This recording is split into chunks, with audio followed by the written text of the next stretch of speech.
Então, meus amores, retornando o nosso estudo sobre o livro de Telos 1 e os animais que vivem e viviam em Telos.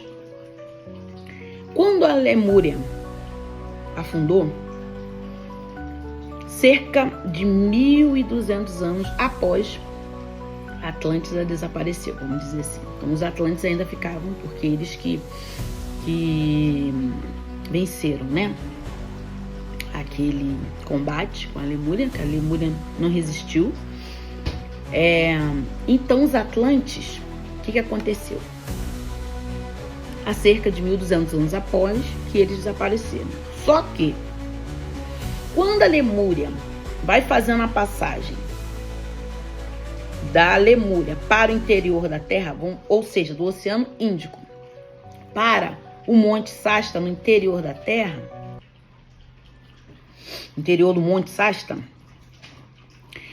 alguns animais, eles levaram os animais, sendo que alguns ficaram em Atlântida, os animais de Atlântida, sendo que quando a Atlântida desapareceu, já não existiam alguns animais que estão até hoje na Lemúria, em Telos.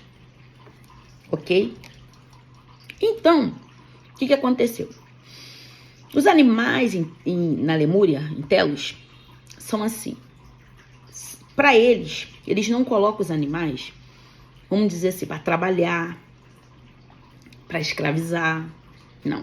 Eles vivem em harmonia com os animais. Os animais na Lemúria, eles são também vegetarianos. Eles não são carnívoros. Eles lá conseguem conviver naturalmente com os lemurianos.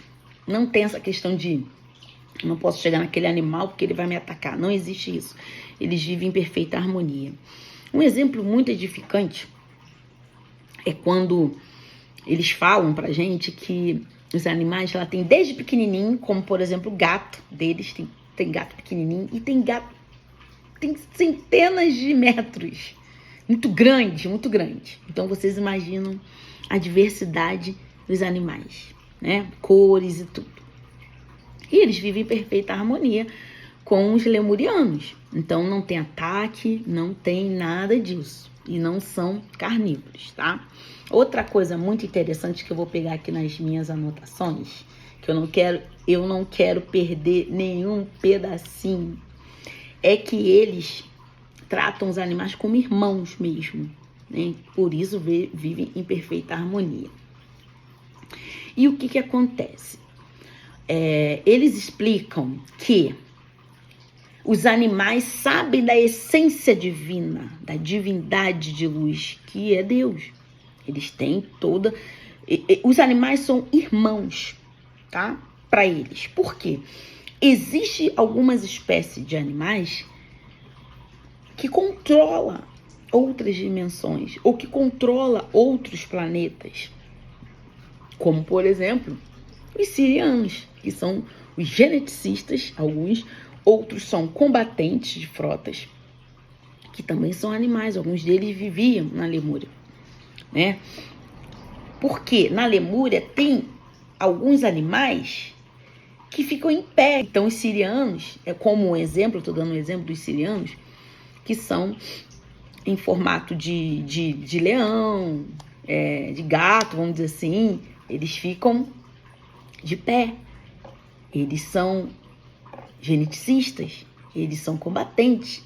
Então, como que os animais são assim? Os animais são diferentes em Telos do que aqui. Por quê?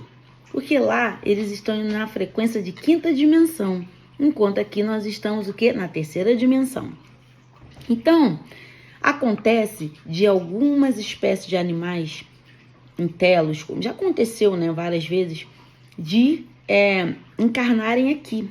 Só que quando eles vêm para cá, eles retroagem um pouco, sai da 5ª dimensão para a 3ª. Então é por isso que os animais aqui, eles são mais limitados do que os animais da 5ª dimensão. Ou seja, Os gatos daqui têm uma estatura bem menor do que os gatos que existem lá em Telos. Lá em Telos dizem que eles falam que os gatos são muito grandes, que tem centenas de metros. Então tem desde pequenininho aos grandes.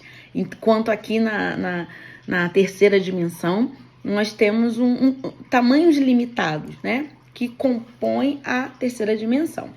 Então, para eles também, como eles vivem em harmonia, os animais em Telos, eles entendem que são a extensão divina, ou seja, para eles a divindade, ela se manifesta o tempo todo, ela engrandece em si o tempo todo, se expande o tempo todo. Que mais? Ela tem a natureza do verdadeiro amor em expansão, né? E aqui também fala sobre a multidimensionalidade que existe na divindade como um todo. E que os animais, para eles de quinta dimensão, para os seres de quinta dimensão, é uma extensão do ser divino, ou seja, de Deus. Por isso, respeito pelos animais. Vocês conseguiram entender?